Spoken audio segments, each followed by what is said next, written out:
Everyone, welcome to Fox 12 Now. I'm Greg Nibbler. As always, appreciate everybody joining us here live every weekday at 1 p.m. Pacific. We are live streaming on our website, on our apps, and on Facebook and YouTube. And if you're on one of those two, you can drop in questions. And I bet we're going to have some today because it is a special day here. It's not often that I have a guest here at the desk, let alone a wrestling legend. And that's who's with me right now. Thank you. Thank you for having me on the air, brother. I appreciate it. I appreciate you being here. And as it says, it's Lenny Denton, a.k.a. The Grappler. The Grappler. The yes, Grappler. Yeah. I don't know if I'm giving that the right voice for it, but yeah, no, you got it down. Okay, that's good. Well, Lenny, it is so great to have you here, and a huge thanks to Joe V for setting this up too. And, brother, if it wasn't for Joe V, I wouldn't be where I'm at today. Writing that book, everybody in the world likes that book. It's and an what a amazing great book. You like it? I've read the book. I love it too. It's a fantastic book, and it just tells your amazing history in wrestling, just not only here in the Northwest, not only in Portland, which obviously is such a staple for here. And I don't know if people don't realize that Portland wrestling has been around for a very long time, and Pacific Northwest wrestling and all of that. And you were like an integral part of that. You know, when I first came to Portland wrestling, I'd been wrestling all over the country already. And I'd been in these big coliseums and arenas all over. And I pull up to Portland wrestling, and I'm looking. Now, all I've heard is about Don Owens and Portland wrestling, and all the greats came out of here, and it's a big bowling alley. I went, what? That's where they were wrestling at? What a mistake I made. But you know what? Here's the thing people don't understand.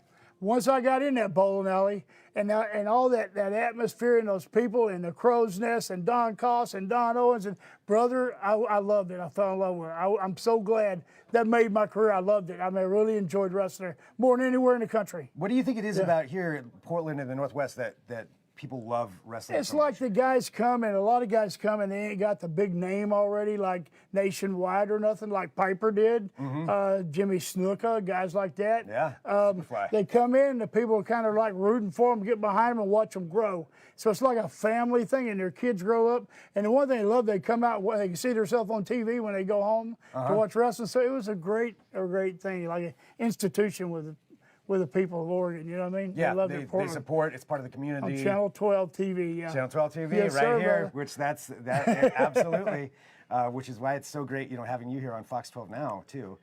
After bringing it back here to Channel 12. But you mentioned your career and all those places that you wrestled, and you wrestled in arenas, you wrestled in a bowling alley. You wrestled everywhere. Yeah. Everywhere. Sumo Palace in Japan, and then back to the bowling alley. I mean, how long was your career?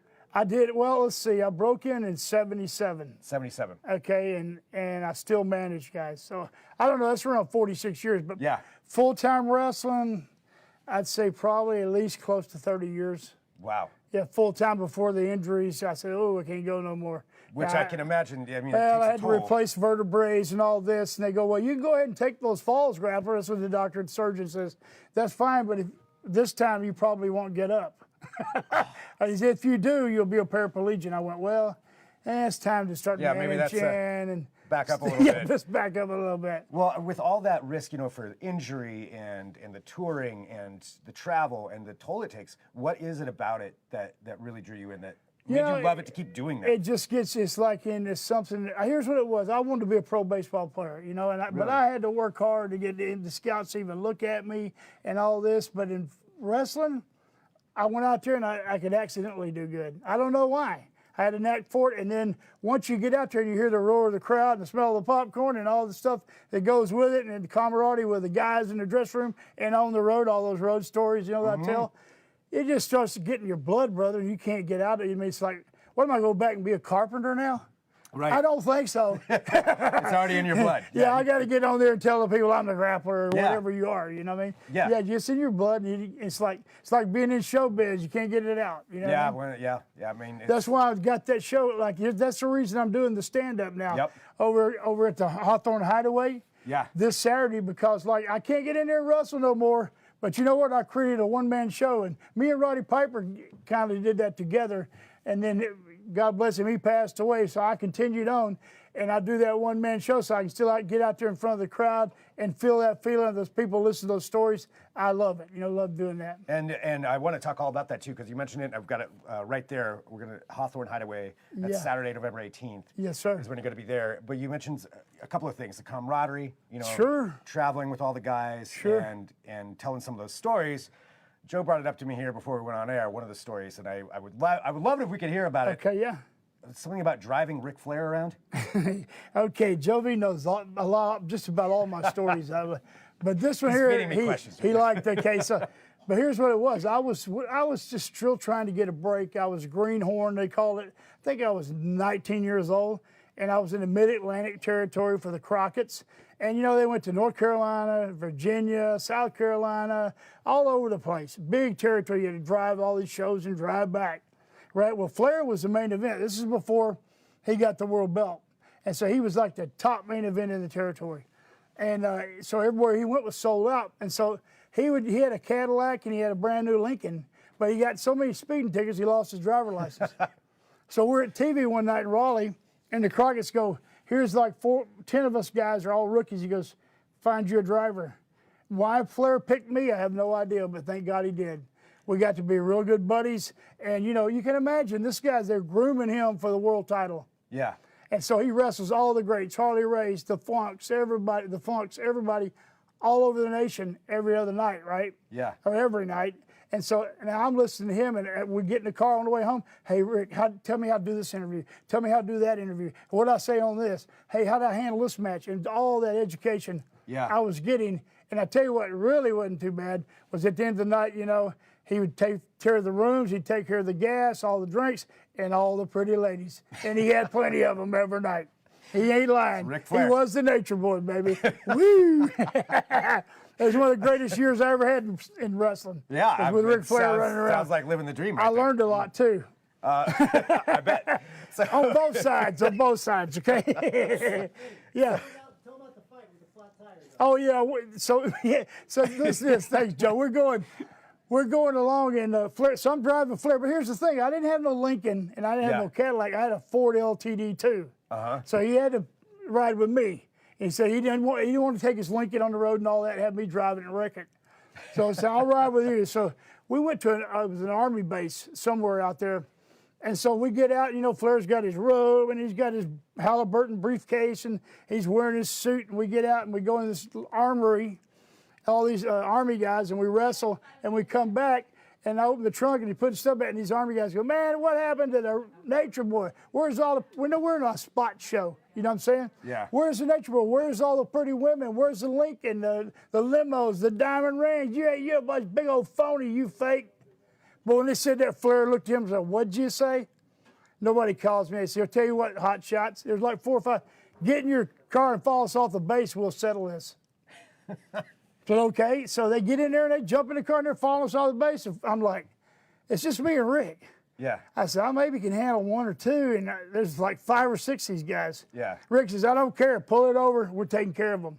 And just as I hit the feeder road to go on head for the freeway, all of a sudden that LTD2 had a blowout. Bam, bam, bam, bam, bam, bam, bam. Them guys are behind us, and they stop, and they're looking at us, and Rick's so mad. He goes, what happened? I said, I think we had a blowout. He jumps out, and those guys drive out and they're throwing beer cans at us. Flair threw his sports coat on the ground. He's screaming, wanting to come back, and they go by laughing at us 2 or 3 times. I'm out there changing tire, man. And chucking beer cans at you? Yeah, throwing beer cans. Flair was so mad. He come out through garbage at us. He was so mad, and I said, well, something that taught him a lesson. Never, if you're a world champion, never ride in a Ford LTD2 to one of your shows. But after that, he said, hey, of course, he told me the next day, go get 4 brand new tires. I got it, took care of the bill. That's the way he was. But it was, wow. I thought we were going to have a big fight, and it never did happen. Thank God for the blowout. Yeah, seriously. Yeah, Right. Ric Flair and the Grappler on the side of I don't know, that could be a pay-per-view of it right there. Yep. So with that, with all this touring around and everything like that, and talking about the Grappler. Yes. I mean, I see what you have in your hand right here. Yeah. And we have people who are asking questions too. So I've got a couple more questions for some stories. One of them was, can you ask the Grappler about the Jake the Snake DDT story? Sure. Everybody wants to know how, okay, so we say, me and Jake Roberts, he says he invented the DDT. Yeah. And I said, hell no, I'd been in the DDT. Really?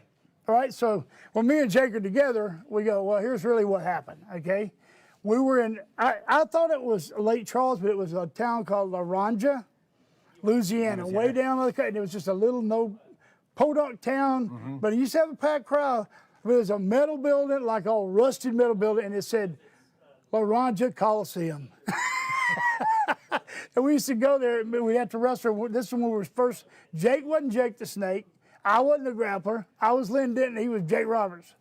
So we were wrestling this match and we're going at it and we're sweating and all that. And he went to get a front face lock.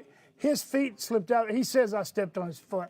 He said his feet slipped out and mine slipped out and we went down, whoom, just like a DDT. It was a total accident. And the crowd burst, right? They go, boo, whoa. And I went, Jake, did you hear that? I said, okay, let's do it again. Is this what you're saying to each other while That's you're what I told wrestling? him. I said, let's do it again. I'm in things. So I set out, I hit him with a tackle drop down, he kicks me. Boom, we did it again. They went crazy again. I went, Jeez, did you hear that, brother? He said, so then he started doing it, you know, for each time. And when we got to TV, I said, Jake, you need to save it for a finishing move. Yeah. It's too devastating. And that's how he kept it. He named it the DDT and all that. Yeah. But the original It's all thing from an accident. was from an accident. At a rusty building. In a somewhere in rusty old Louisiana. building and two tired, beat up wrestlers. Well, Yeah. I mean, you know, that's before he was Jake the Snake, before you were the grappler. Exactly, yeah. Let's talk about the grappler. Like, how did you come up with your persona? Because that's something I think is always really interesting Well, for any wrestler, I mean, or performer at all. Here was the problem. Coming up with the thing. you Yeah, know? the thing with me was, okay, I got, you know, I was skinny when I first started, 190 pounds, and I finally got the weight on, and then I got more looked like a man instead of a little kid, and then I got the size, and I had the wrestling ability, and I had the size it took for it, and I had the rap. I could always talk, right? But I had this plain face, you know what I mean? Like, I wasn't ugly enough to scare nobody, and I wasn't good looking enough to draw no women in, like a book salesman. But brother, when they put that boot on me, and they had a loaded boot, you know, there's a secret about that weapon he's got in that boot, and they called me the Grappler, and they put that mask to give me a character. My career took off after that. That was it. Boom, that was it. That's all I needed. Then I could scare people. Yo, son, they get mad at me, and that's when it took off. And that's how it became. That's how I became the Grappler. And do you prefer being the heel or the hero? Oh, the heel always. Heel, Yeah. yeah. More fun that way. Heck yeah. So you got the mask. I mean, you got the mask right here. Yeah. I don't know. I'll let you decide on when you want to put that on. But I want to talk about, you know, going into stand-up comedy. Yeah. Like, how do you make that? How do you make that Well, transition? what it was actually Piper was doing it, and me and Piper. That's true. Yeah, that's right. We owned the Pit Stop Transmission Center, me and Roddy. Yeah. He put the money up, I ran it, and then so we hung out together all the time when he was in town, and I knew him since I was 18 years old. Yeah. And so we know he's another wrestler, so we had a buddy sit doing, and so Did you know him from here or just from the circuit? I knew him from the road, Yeah. and then I later on from here, and then Roddy goes. He says, he comes to me one day and says, look, I'm doing stand-up at Harvey's Comedy Club, you know. Yeah. Barry Colin owns the Harvey's Comedy Club, and they're friends. And he said, come watch it. I come checked it out. I said, yeah, that's great, man. And so Roddy got to where he was getting ready to do some shows on the road, and he did a few. And but they weren't impressed with it. They go, man, here's the thing. Piper goes up there, and he's in the main event because he's the big WWE star, and he follows these two comedians that open up for him. And they blow him away because they're funny, he ain't. Right. I said, yeah, because we're not made to be comedians. I'm no storyteller. Right. I tell you what happened to me and Andre or what happened to me in Dusty Rhodes, but something they don't have. Yeah. But I don't know how to tell a joke like Right. they do. I'm not a stand-up comedian. Okay. So then they went like this. I call him Coach Barry Colin. He read my book. He goes, I didn't even realize you wrestle. I said, I wrestle as much as Roddy. He goes, you're the guy to open up for Roddy. So that's what I started doing. I got on it. I did probably at least 4 months every Friday, Saturday, I'd open up for the comedians. Yeah. At Harvey's. Uh-huh. And drilling. And finally, Roddy called and said, you ready to go? Coach said, you're ready. I said, I'm ready. And he died that night. Oh, man. Yeah. I'm so God sorry. bless I'm him. sorry for your But anyway, loss. that's how it all came Yeah, to be. that's how it all started. Yeah, and then plus leading I up to was that. like, you know, this will give me an outlet to relate with the fans even when I can't wrestle no more. Yeah. So continue it on. Yeah, and performing and getting that crowd interaction. So yeah, and you get being that thrill yourself. of being up there in front of the crowd. It's the same thing. Feeling that energy, I would imagine. Yeah. Exactly, yeah. You did mention something though. Now I have to ask. Andre the Giant. Andre, yeah. Yeah. Yeah, I wrestled Andre a few times. But I mean, how? What Yeah, is that? no, I mean, no. the guy's what, 7? He is just, brother, he 4 handles you or like a 2, I little don't know. kid. Like a little kid, you know what I mean? Yeah, just and throw so you he's aside. mainly just a big oddity to everybody. Yeah. I remember looking at him and I'd get him in a headlock. He'd say, headlock, boss. If he liked you, he called you boss. He'd say, headlock, boss. I could barely touch my fingers with his head in there. But what he would do is grab me around the waist and start going, bam! Oh, against my side, slapping my side like that. I'd have it beat red. I hear him, ho, ho, ho. And you try to tear it loose and he'd hold on to you and let you go. I go, Andre, you're killing me. And this is while you're in the ring wrestling. While you're in the ring Yeah. wrestling, you're supposed to be having a headlock on him. Yeah. One time he shot me at the Superdome for a backdrop. And he was decided it was a big crowd there, you know. Brother, I thought he launched me. I thought I was never coming down. It's like, whoa, I hit, and I just crawled out of the ring, tagged out. I said, no. But he was, if he liked you, you know, he was fine with you. He handled you good, but he didn't like you were in trouble. Then you were, I mean, obviously, that's if he liked you. I tried to He was still hide from hitting him on the side. drinking one time. He liked to drink with me, you know. He'd ride with me everywhere we go when he's in the area where I was at. Are the rumors true? Because I heard that he would drink like a case of beer or something. He'd drink a case of wine on the way to the show. Wow. He wouldn't even buzzed. Wow. And on the way home, he'd get a case of beer. But I mean, I hid from him one time. I was really hungover from drinking with Dick Murdoch the night before. He found me, brother. I was in a trailer across the river in Baton Rouge. And this is the truth. It was at Black Bart's house. I knew he had an extra bedroom. So I ran. I didn't stay at my place. I went over there. He found out somebody stooged me off and told him where I was at. Because he came and I woke up, I was laying there sleeping, and I woke up, he could barely fit his body, like his shoulders into the room. And he turned the mattress over with me in it. When I got up, he chopped me back across it. I said, let me get my pants, boss. Hold on. And we went out to the After Hours Club. Oh my God, he tortured me. You didn't want to run and hide from Andre. No, I don't think I don't know if I could drink with Andre. No, sir. I couldn't either. I was forced to. Well, let's talk about tomorrow, because this is what I want to emphasize. Yes. For everybody who's watching live, you have a chance to go see the Grappler in person, November 18th. So that's Saturday, November 18th, at the Hawthorne Hideaway. Yes, thank you. And tell people what can they expect? What can they expect, like, coming into this? Well, I don't want to spoil anything. I'm going to have some good footage of wrestling, different time, Yeah. things that they might remember, jar some old memories, and pictures and stuff like that. And I want to tell stories. And also, Top Gun's going to be there. Good friend of mine, you know, he wears a mask. He wrestled as Top Gun here, and we had feuds all over the Northwest. Yeah. All over the country, matter of fact. But he's going to be on there. He's going to be doing some stories, his road stories too. He's got some footage. And then we're going to have a Q&A where people are going to ask us questions. Yeah. And so I think they'll enjoy it. I think the people will really enjoy it. Oh yeah, absolutely. I just saw somebody comment, and they're saying this in a loving way. Always hated him. Great heel. Yeah, good. Yeah, doing my job. Yep, exactly. Doing your job. Doing your job. Yeah. What everybody wants. That's fantastic. Well, okay. I got to ask you. You ready for the mask? Oh yeah.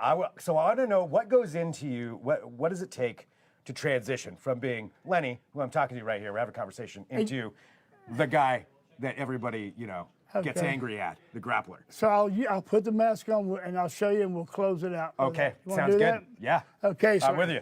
All right, here we go. So I'm ready to go. And Kinda when this nervous thing now. goes on, I'm brother, gonna get chopped. Yeah. let me see. The roof, you ain't gonna hit the roof. Let's see. Chair, I want to move this chair out of the way. Oh, no. No, I'm Oh, kidding. boy. I'm kidding. I ain't gonna do none of that. That's what Joe B used to do to me. Yeah. Oh, which, real quick, Yeah. before you do that, just to show everybody an example here. Yeah. That's the Grappler with Joe V. Oh, cool. Portland That's so Wrestling cool. Here at the Fox 12 Oregon studio. So this is where Portland Wrestling was filmed, and this right over here. Yeah, that is like so cool. 40 feet away from me right now. It's amazing. But Good deal. that's the Grappler then. And this is what's left of him. This is what's left of him, okay, folks? But let me tell you something, Craig, okay? Come here, brother. Uh-oh. I'm going to be at the Hawthorne Hideaway, okay? I want all you fans to sir. come out there and see the greatest show you've ever seen of wrestling. We're going to tell all them old-time stories. We're going to be signing autographs, selling pictures, selling masks, selling books. We're going to do it all. You fans show up if you are a fan of Portland wrestling. And remember one thing, They got a name for you when you're the greatest wrestler in wrestling today. They don't call you a great wrestler. They call you the Grappler. Beat me if you can. I don't know what else we do after that. The Grappler. Thank you Right very much, here sir. on Fox 12 now. Thank you, sir. Thank you. And then he walks off, and then that's it, you know. I'm blowed up, Dave. I assume I'm going to get a DDT here, so that's why I'm a little nervous. But thank you, everybody, for tuning in. This is Fox 12 now. We're going to take a break. We'll be back here at 1:30. We've got Alan Tudyk, who's going to be on talking about his movie, Wish. So all that, and of course, breaking news. This is Fox 12 now.